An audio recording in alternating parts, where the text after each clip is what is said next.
The Purge 2, the Anarchy.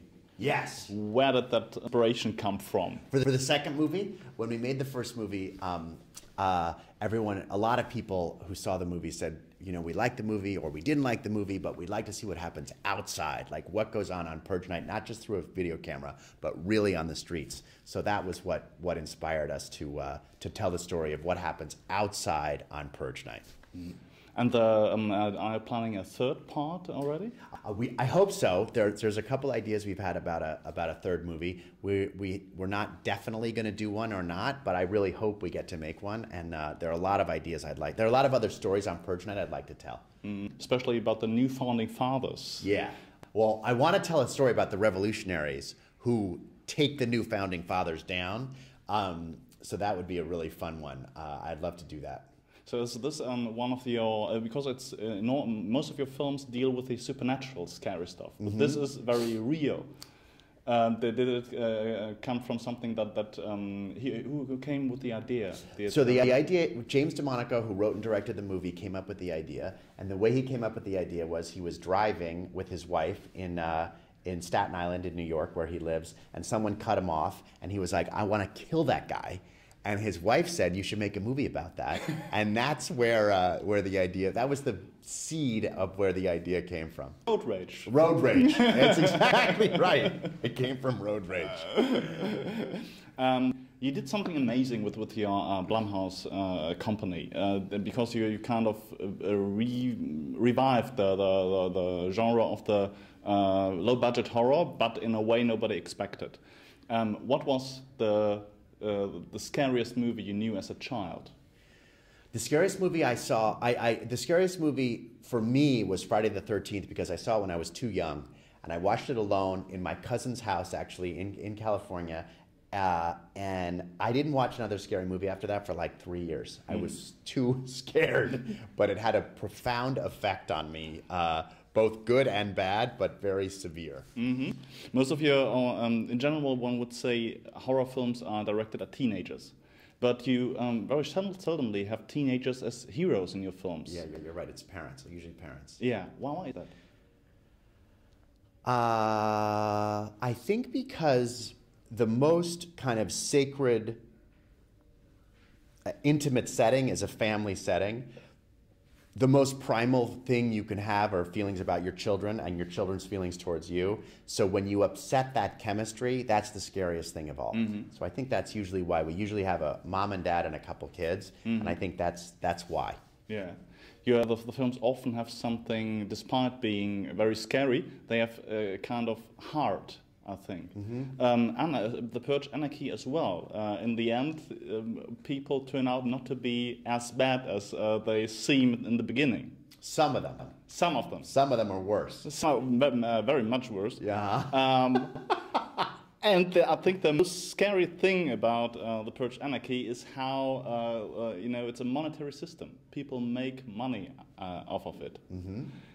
Is the social commentary something you found very important in the concept? No, I didn't find the social commentary. I didn't find it. It wasn't. I don't know if I would say I found it important, but there's a ton of social commentary in the movie, and I love it. I love that there's social commentary in the movie, and that was when we talked about it a lot. So I don't know if that answers your question, but there's a lot of social commentary in it, and I love that there is. And do you feel that this time is like perfect for a concept like anarchy, because the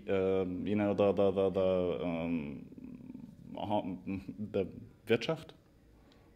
So, I'm sorry. That's okay. Your English is good. Your English is great. Better than my German. The economy is still in a nosedive, and people are questioning why so few people have so much money. And so there's tension, and anarchy is kind of a possible follow-up to this. Yeah, it's 100%. It was 100% something that we thought about during the movie, and that that the economy is still in trouble, and that the new founding fathers' way of dealing with unemployed people is having them kill each other. So when unemployed people die, their unemployment goes down. So that was part of the idea. The movie, I think, is about three things. It's about gun control, it's about class, and it's about race. Yes, particularly in America. Yeah. Class warfare is a major theme therein. Yeah. The first movie was more middle class, and now we see the working class, how they deal with this. Yeah, exactly. And the first movie, I think, was sort of more about the gun aspect of the society, and the second movie then kind of includes class in the kind of social commentary to it as well. And you made a ride out of the Purge. We did. You? Yes. We did a live event. We actually had a haunted house in October that was based on the Purge. That was a big, 6-story house in downtown LA. And then we transferred that. We took 2 huge semi trucks, and it's on tour right now in the U.S. And so, in fact, in a week, I'm going back to LA and I'm going to go through it. I haven't been through it yet, but we've done 10 cities where they park and then you go on a Purge experience. That sounds scary. It's very scary. I hope maybe the next Purge we'll do it internationally. Yes, that would be great. That would be fun. I mean, this could turn out to be a giant franchise, even bigger than Paranormal Activity. Well, I hope so. I hope you're right. Paranormal Activity 2. This was, I think, one of the few films where I found the third part the best. Me too. Yeah, you too. That was my favorite one. Yeah. I keep saying that. Well, a lot of people haven't seen it. I'm so glad you saw them. But the third Paranormal was I think, the best one. Mm-hmm. Maybe we should have stopped there. No, you come around. Keep going? Okay. But you started out as a theater man, didn't you? Yeah, I produced theater in New York. Actually, Ethan Hawke, who was in the first movie, is an old, very, very close friend of mine, and he and I had a theater company in New York 20 years ago. Mm-hmm.